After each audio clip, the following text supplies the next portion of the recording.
and gentlemen, welcome to another edition of the Ultra Confusion Thursday Night Hangout. I, of course, am your host, Charlie, and I'm joined... There is no Zelius. I apologize.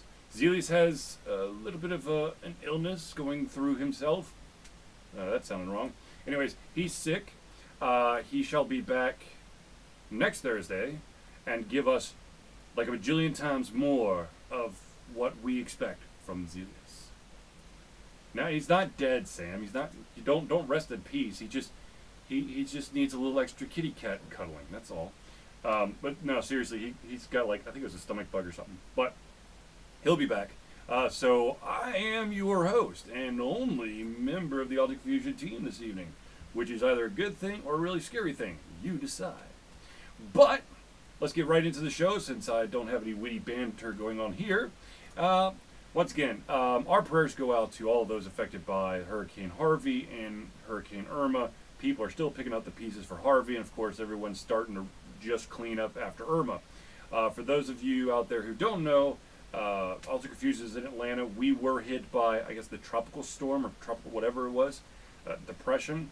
And I thought that my house just took one branch that bounced off the house and we were fine, but it turns out that part of that branch actually skewered the roof, and that is why I'm a little bit confuddled and flustered and frustrated and stressed and all that stuff because, yeah, yay, stupid natural disaster. Anyways, so our thoughts and prayers out to everyone affected by that. Also, if you are able to do so, please look at all the different organizations that are trying to raise funds to the recovery for Harvey and Irma.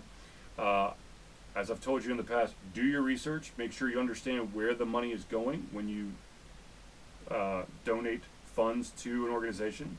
I personally will not donate to the Red Cross simply because I know the breakdown, and usually when there's a natural disaster or there's something that's affecting a community, I look at that community and see if there's an actual fund being hosted by that local government or community, and that's who I donate it to. I don't donate it to the Red Cross or some of these other organizations. But that's just me. You can do whatever you want to as long as it's something that's in your heart.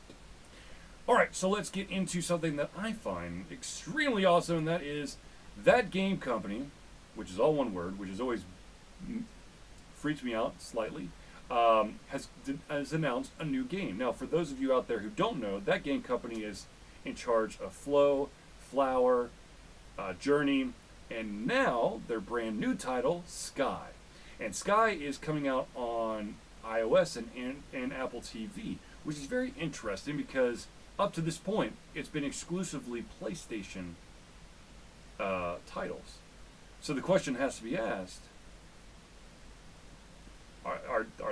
do they see something we don't see, or perhaps Apple offered them a bunch of money? I don't know all of the in-depth details, but it's very interesting that they've announced that their next game, which I hesitate to call it a game, because really it is an interactive media experience. Sure, there are some game mechanics to it, but for me, when I play those games, I get lost in the beauty, in the music, in the flow of what's going on. You don't really lose any of That Game Company applications, projects, whatever. It's just a way to just kind of get lost. It's almost meditative in a way. So if you have an iOS device or Apple TV, you definitely want to keep an eye on this one, because I'm almost 100% sure this thing is going to blow everyone's mind. All right, ladies and gentlemen, as you know, it's fastly approaching the 24-hour Game-a-thon for Extra Life. Extra Life, of course, is a charity It's basically a charity organization by the Children's Miracle Network that raises funds for children's hospitals around, I think it might actually be around the world, but for us in Atlanta, there's a Children's Healthcare of Atlanta, and we are really, really excited to once again be giving or raising donations for Children's Healthcare of Atlanta, simply because I've been there, one of my kids been there, my family's been there. I won't tell you why I've been there. I'll just say that I got hurt, really hurt bad once, and I had a freak accident happen to me once, and I had to go there.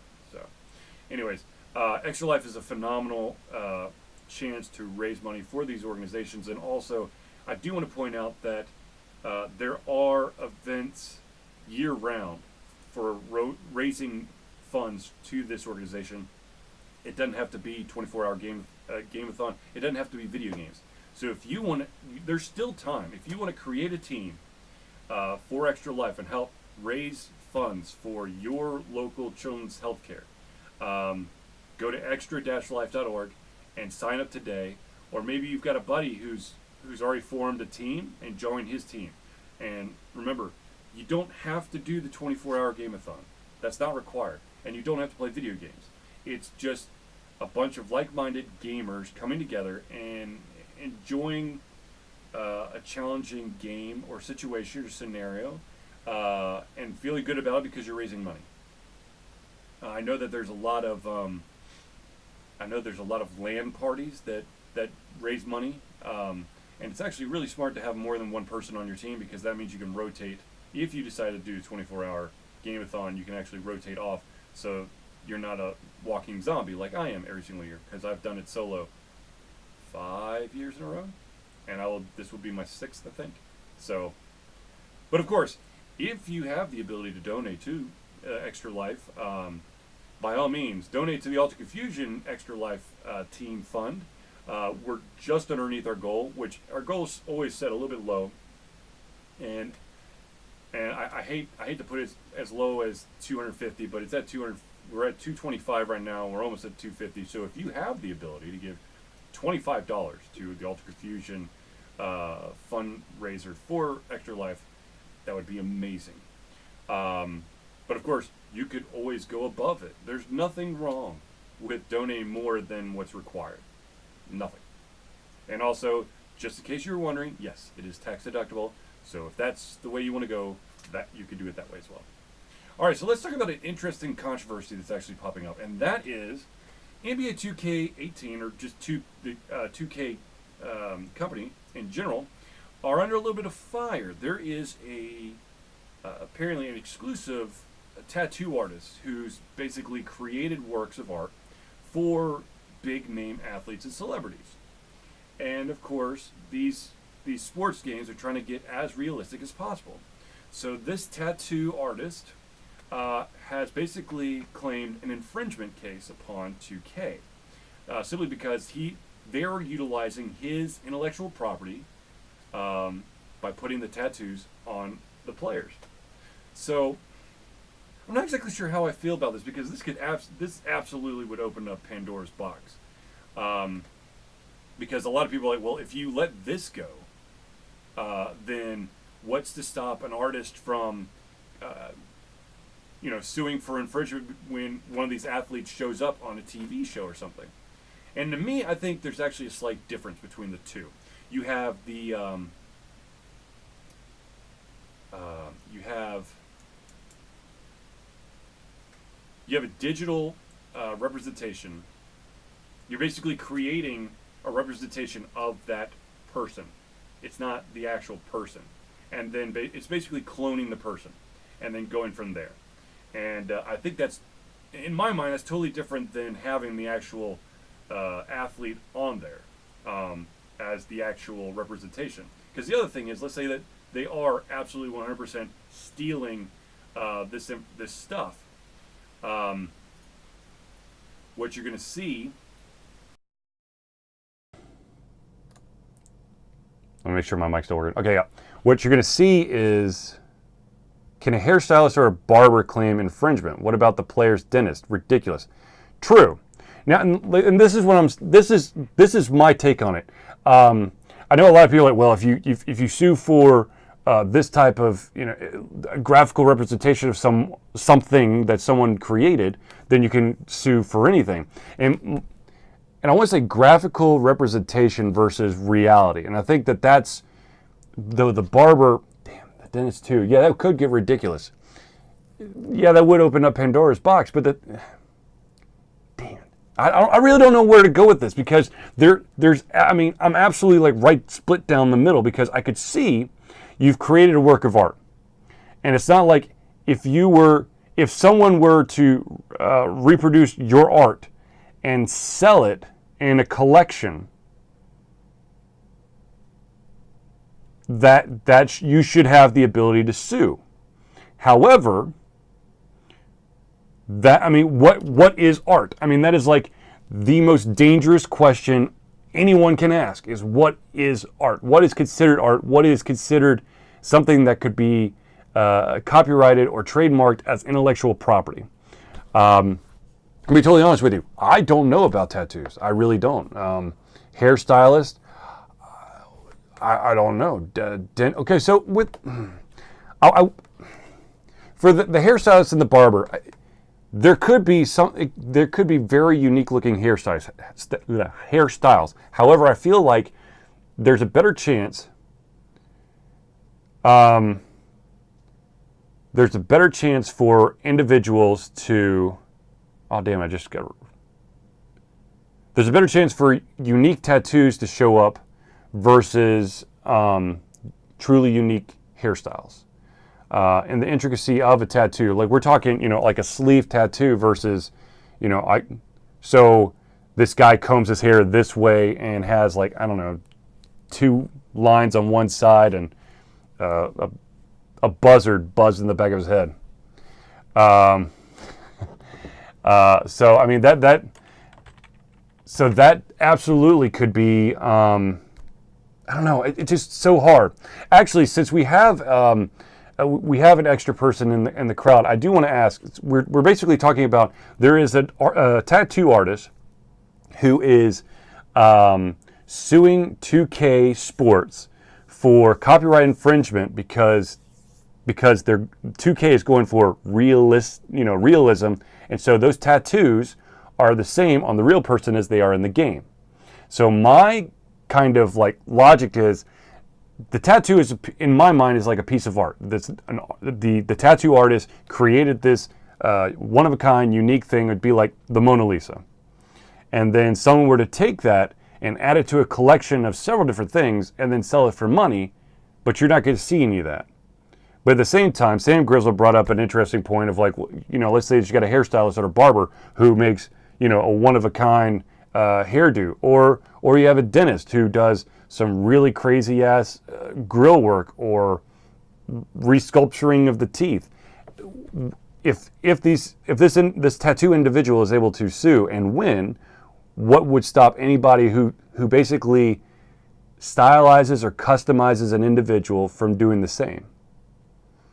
And one of the arguments that I brought up was that I feel like if it's a digital representation, and this goes with the game, it's a little bit different than if it's the real person. If it's the real person, I don't think that you would have any right to sue, because that's the actual individual who paid for the right to have that haircut, that mouth guard, that tattoo.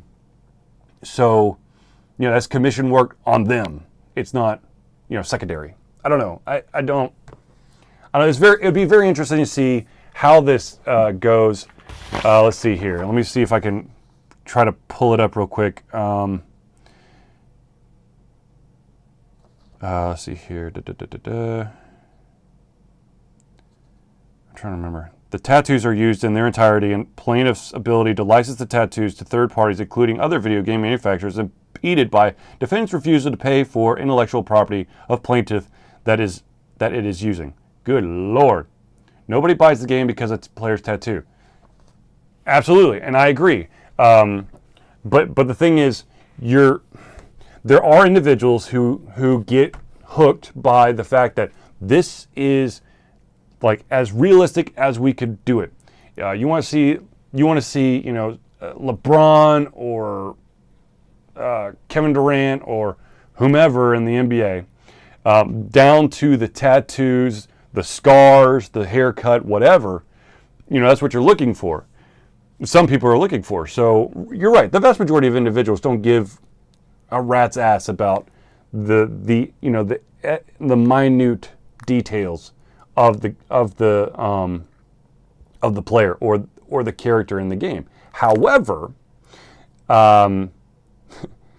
there has been a bunch of Madden individuals. I don't know if they were just trolling or they're just being asshats or whatever, but there was a big uproar over the fact that they're going, yeah, it's the most realistic football game ever. You know, there's realism in all the players, and there's one player by the name of JPP, John Pierre Paul, who is famous for blowing off a good chunk of his fingers off of one hand because he decided to do fireworks by himself. And then, of course, you know, in the video game, he has 10 fingers, and everyone's going, "Oh my God, it's not real! Sue him!" Which I have no problem with you suing EA Sports. But anyways, very interesting. This thing has, I think it really just started rolling this past, no, this has been going on since 2016. So we'll see. Okay, let's move on to the next thing here. And this one is, we'll do this one.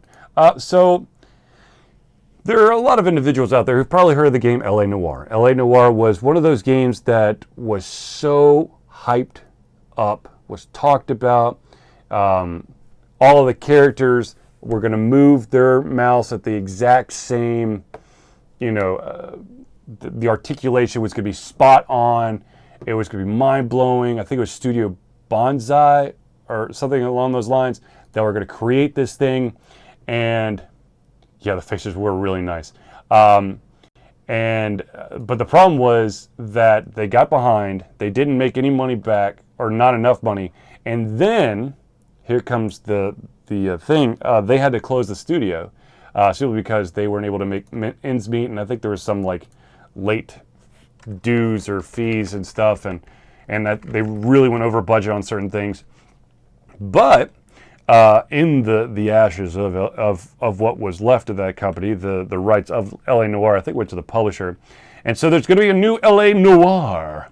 Rockstar was the publisher. Rockstar has announced that there's going to be an LA Noire VR game, which is literally going to take some of the central cases and then add some new stuff to the LA Noire world, and it's going to be called LA Noire, the VR Case Files, which could be amazing. And it's very interesting to see. The thing is, it is an existing property. It's not like they're building it from the ground up. Yes, they definitely have to customize it for a VR experience, but that's not to say that they're not trying to reinvent the wheel here. So they definitely do have some of the pieces in place. I'm optimistically excited. I played the game on Xbox 360 and I loved it. Although I did not like the I don't know, there was something about the story. I don't want to give it away for we're probably outside of the spoiler reach, but I still don't want to mess up because there's a couple things that happen and I'm still like, that's stupid. I just felt like one of the twists in my opinion, just, it didn't do it for me. So yeah, that, I don't know, but I'm very excited to see what happens with LA Noire. I want to see them succeed. I want to see another LA Noire, hopefully with, you know, more of what I like, which is, I loved the mechanics of doing the interrogation, and basically because of the facial recognition and all the minute details, and you having to pay a ton of attention on does he have a tick? What is he doing when he's lying? Can you figure it out?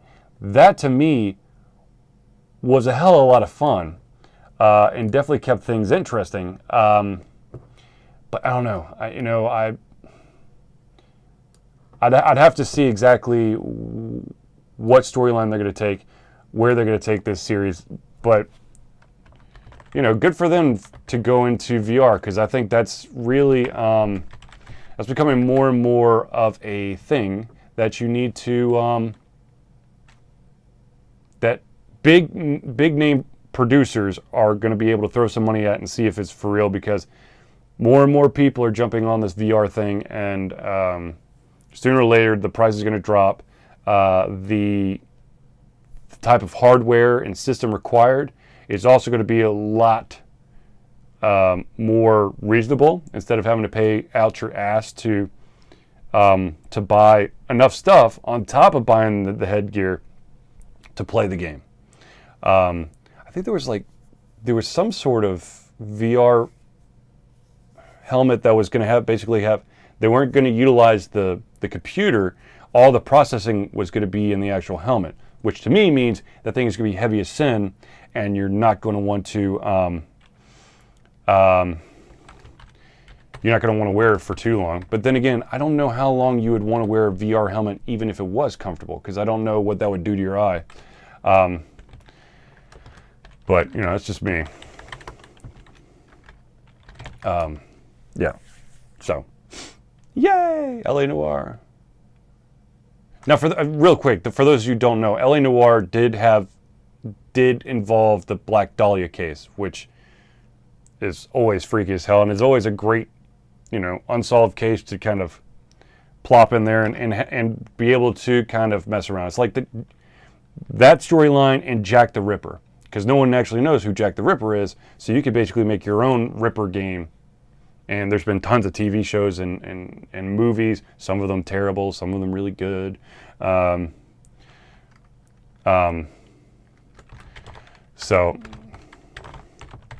sorry, I'm trying to write something in the background here. Sorry. Okay. I do want, now, as everyone knows, I'd like to do shout outs from time to time. And so I'm going to do a couple shout outs real quick, and then we'll move on to the next story. The first one is, and I've been doing this for a couple of weeks for this shout out, and that is, there is a phenomenal author that I got to meet and interview, and his name is Dan Jolley. Dan Jolley, I know the name looks like Dan Jolley, but it's Dan Jolley. He's the mastermind behind the series The Grey Widow Trilogy. The first 2 books are out. The third one would be out in May of next year. And it's basically centers around a heroine who's basically a vigilante who somehow gains special, I would say it's not really teleportation, it's more like blinking powers, where she can, if she's in shadow, she can in one place and in another, as long as there's shadow. Usually in eyes view, so you don't screw up.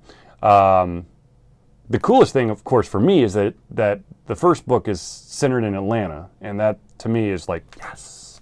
But it's an awesome book. I've read, like I said, I've read the first one, I've read the second one, and I've interviewed Dan, and I can't wait for the third one. And Dan, of course, is telling me that there's no chance it's going to be pushed up, but he might try to tease me in the near future with like the first chapter, just so that I really hate him at that point, because I want to just read the rest of the series. That's it. All right, let's do another shout out, ladies and gentlemen. Let's go with, we'll do this one. So there's a convention that happens that unfortunately took a hiatus this year, but in previous years, there was a convention called AndoCon. I believe that, 1, 2, 3. There was 3 conventions, or 3 versions of AndoCon, or 3 iterations of AndoCon. Then this past year, they took off. Next year, it's coming back, March 9th through the 11th, 2018, in Atlanta, Georgia. AndoCon is going to be, I believe, in Peachtree Corners, Marriott. It is not really for... it's not really for, like, if you're thinking video games, it's not really video games. We're talking like board games, tabletop games, pencil and paper RPGs, and a lot of games that are in beta and prototype, and you might be the first one to play it, period. So if you're looking for a really good time, just to kind of chill, hang out with like-minded individuals, play board games, play some games you've never even heard of, this is where you need to go.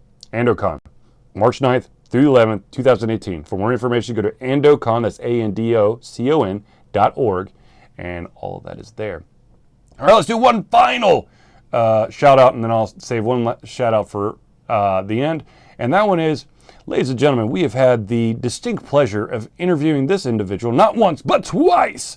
And that, of course, is a gentleman by the name of James Simpson, who has realized Larry Elmore's Snarf Quest comic from, I think it was like Dragon Magazine back in the 80s, and he has been given Larry's blessing to create a digital kind of interpretation of Snarf Quest. It's called Snarf Quest Tales. It's an episodic adventure game. It's your old school point-click adventure with some very unique gamer humor. You, of course, are taking on the role of Snarf, and your job is to try to obtain as much wealth as possible so that you will be the next king. And, of course, nothing goes according to plan. And, yeah. And also, the voice work is awesome. What's really cool is that some of the voices are actually done by the gentleman who does the Honest movie trailers. So you can't miss with that. And also, it's a good game. And of course, it just harps back to like the good old pencil and paper Dungeons and Dragons days. So go check it out. It's on Steam. Just of course search Snarf Quest Tales. All right. Okay, let's talk about this story. This is a little bit interesting, and that is that EVE Online. EVE Online is one of those games that I like to say is the MMO you play while playing another MMO, simply because it's so slow.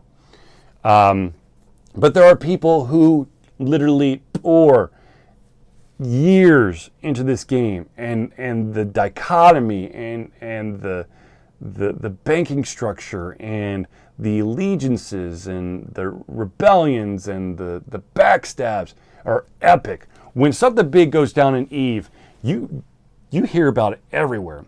So, well, some people might hear from everywhere. I don't know. Some people might even know what EVE Online is, which, okay, I'll give you that. But anyways, so let's see. Basically, I'm just going to read this verbatim because this is, for you to really understand what the hell just happened, I've got to read this. Last year, the world of EVE Online was still reeling from a massive war that upturned the game's balance of power.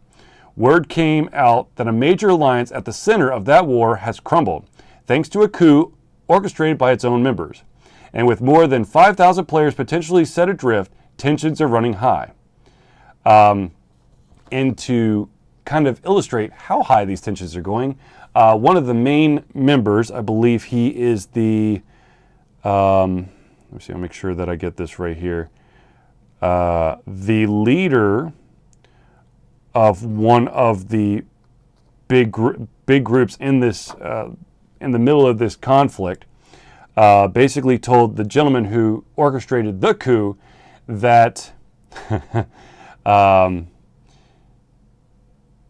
feel free to use your hands by typing in this chat room while you still can. Basically saying he's going to find this gentleman and chop his hands off for doing this dastardly deed of allowing this coup to really go off.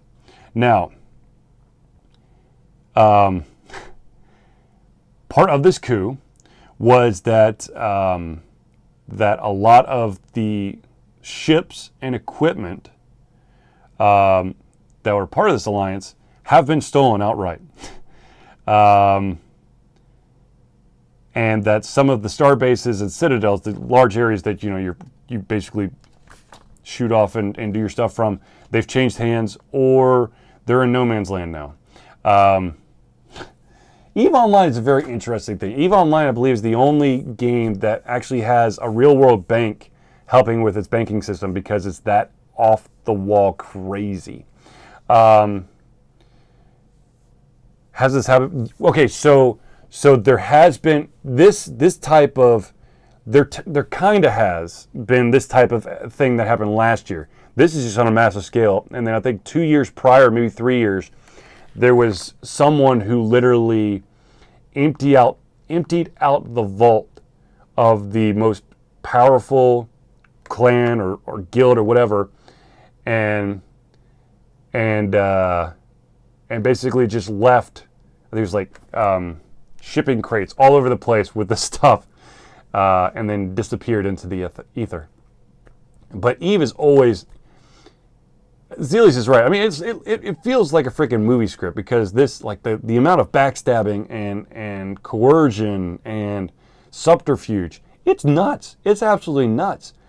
And the thing is, you really don't know who to trust in EVE Online, because you've got people who literally, if given the right incentive, and the reason why this coup actually went off is that a bunch of the people who wanted to do this found the individual who was basically the architect, the judge, and flipped him. They met him in person, kind of explained what was going on, wanted his support, and apparently said some magic words because flipped him. And let's see, Axthelm says, I remember back in the Lineage days, their customer service department had to be guarded like Fort Knox. They had so many threats for players wanting an edge or favors. Zealy said, perfect for spy training. Can you hack it? That's a very, so Axthelm brings up a very good point. There are quite a few, we've seen an evolution of MMOs and the way that things work, but games like Lineage, like EverQuest or EverCrack, whatever the hell you want to call it, and the like backstabbiness and confusion and hatred that was fueled by the players caused many customer service departments to have to, get some people, enforcers, or just turn a blind eye, which of course is terrible. But it's like you're a toddler in a room and someone stole your favorite toy and won't give it back, and so you want to go tell the teacher, and the teacher's like, I don't know. Zealy says, I'm assuming offered the trader a high level position or some of the proceeds. Let me see if they actually broke that down here. Let's see here. I don't know if I actually hatched a plot after a recent visit to Iceland, home of the game's developer.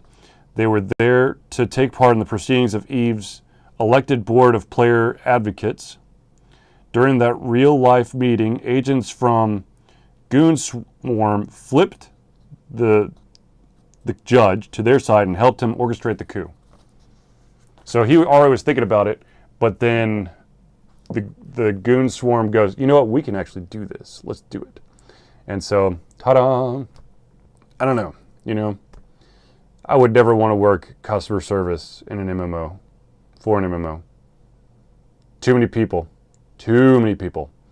bitching and moaning. Or hell, any game that constantly gets play balances.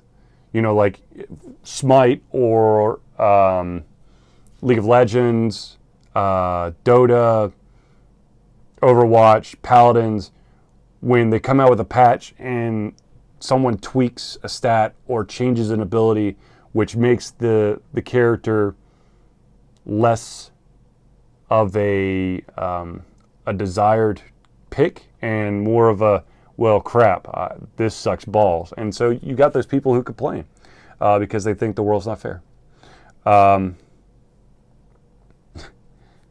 Axthelm loved doing MMO customer service.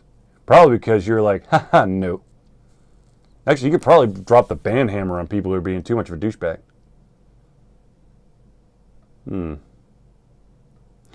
Zelia states, some games do have in-game justice systems where your fellow gamers can say guilty or innocent, but was usually tame.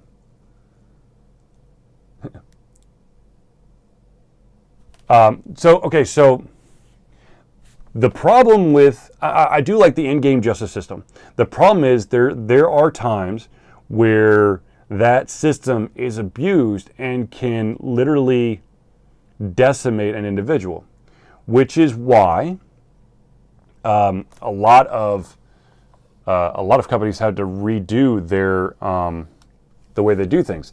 Case in point is Xbox Live. There was a story, God, I don't even remember how long ago, but there was a story about an autistic boy who really excelled. I want to say it was like Call of Duty or maybe it was Halo, but really excelled at it. Did not have a lot of personal skills, so they really didn't talk very much on there. And so the individual, because he was basically cleaning the floor with everyone, was labeled a cheater because everyone just basically went up against him. And of course, once you get enough downvotes through the Xbox Live system, you gain a moniker on your account that says cheater. And of course, no one wants to play with you, which of course, this was the autistic child's way of like interacting with the world.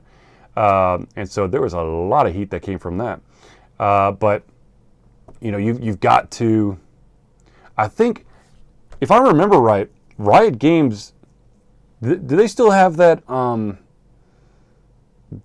basically free roaming AI that's learning what's good and what's bad, to try to like nip some of the crazy stuff in the butt, or did they shelve it? I remember a story coming out a long time ago, but I don't remember if it's still going or not. Any League of Legends players out there, you can give me a heads up. That'd be awesome. All right. While you are trying to remember if that thing's still there or not, let's do another shout out, and that, of course, is there's a convention that's happening this November 17th through the 19th in Greenville, South Carolina. It's called Big Fandom Greenville. Google it. You'll find it. It's awesome. This is the second iteration of this convention. The first year was, in my opinion, awesome. A lot of fun. It was in my mind, it was more like a buddy convention. It's like a hangout, show some cosplay, see some cool stuff, go to some cool panels, just have a hell of a good time. You know, it's a hell of a good time type of convention. Like I said, I had a lot of fun with it, and I, of course, will be once again one of the panelists there. I'm giving 2 panels, I think, and of course, I'm one of the guests. Axthumb says, that's because all we did was hang out. There's nothing wrong with just hanging out. I mean, I worked a table, but while we were at the table, we were hanging out with everyone around us. Zealy says he doesn't play LOL, but he's heard Riot's done a good job cleaning up some of the toxicity, particularly compared to other MOBAs and FPSs. Speaking of which, I have, if you've been watching my stream as of late, I've basically been splitting my time. Hold on. I've been splitting my time between Smite and Paladins. And in Paladins, there's automatically a voice chat built into it.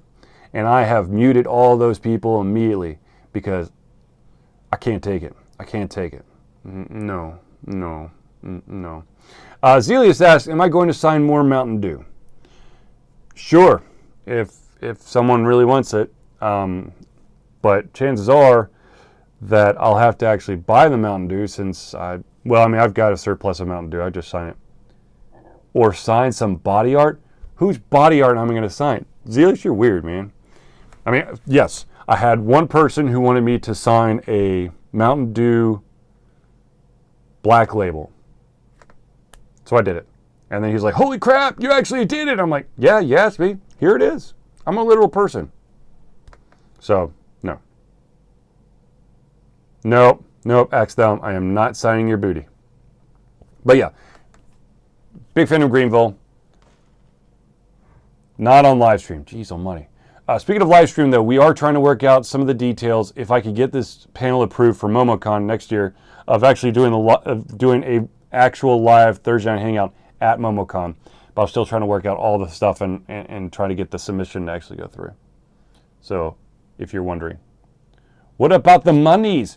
Okay, if someone wants to pay for my autograph, which I have no idea why you would do that, but if you want to pay for my autograph, fantastic. You give me some money, I'll sign something within reason. I'm not signing some crazy ass shit unless you give me a lot of money. Then I might sign something crazy. I don't know.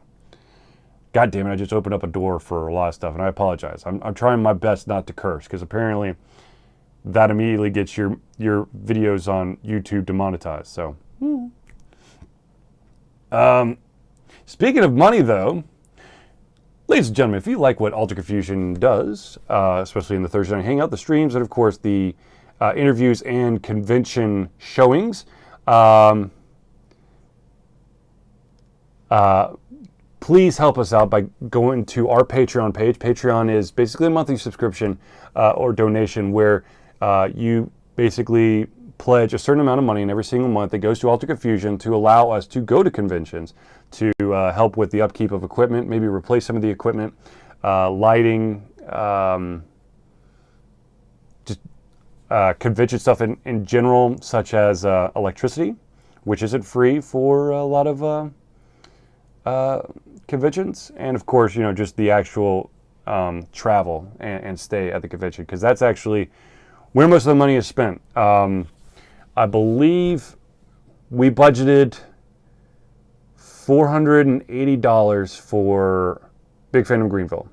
And thanks to all those amazing donations from you, patrons, and of course, those individuals who want to do a one-time pledge, which of course is just a donate now button for PayPal. It goes straight to Alter Confusion as well. We were able to gain enough to go to Big Fandom Greenville without incurring a large debt. Zelius wants to make fun of my my random capitalization, so I'm just going to let it go. Because I know I capitalize random stuff. And Axdown says, I'll pay a bit to get your autograph. Never mind that the paper says deed or title on it. No. I will actually read what I sign. Because I am a registered notary. So I actually really need to read what I sign or have a total understanding of what I'm about to sign or notarize. Actually, if you're in the Atlanta area or in the state of Georgia and you need something notarized, I'm your man. Come find me. Reasonable rates.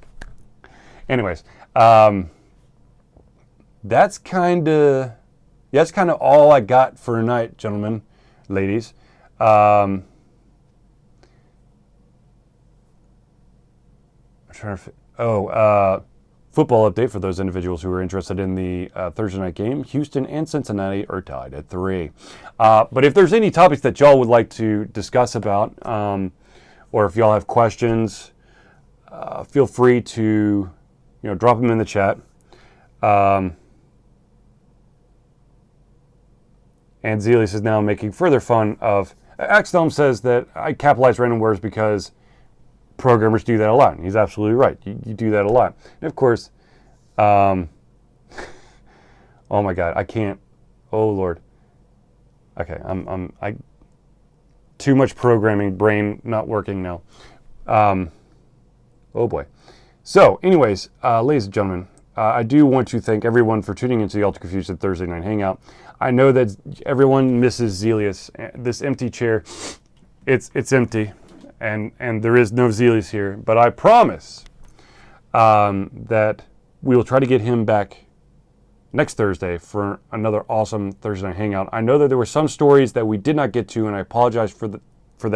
But ladies and gentlemen, seriously, if you have any topics, please drop them in any of our social media stuff, be it Facebook, just on Facebook, go Alter Confusion. Twitter, that's at Alter Confusio. That's Alter Confusion without the N, because the N would break the internet, and at the time, there's a character restriction.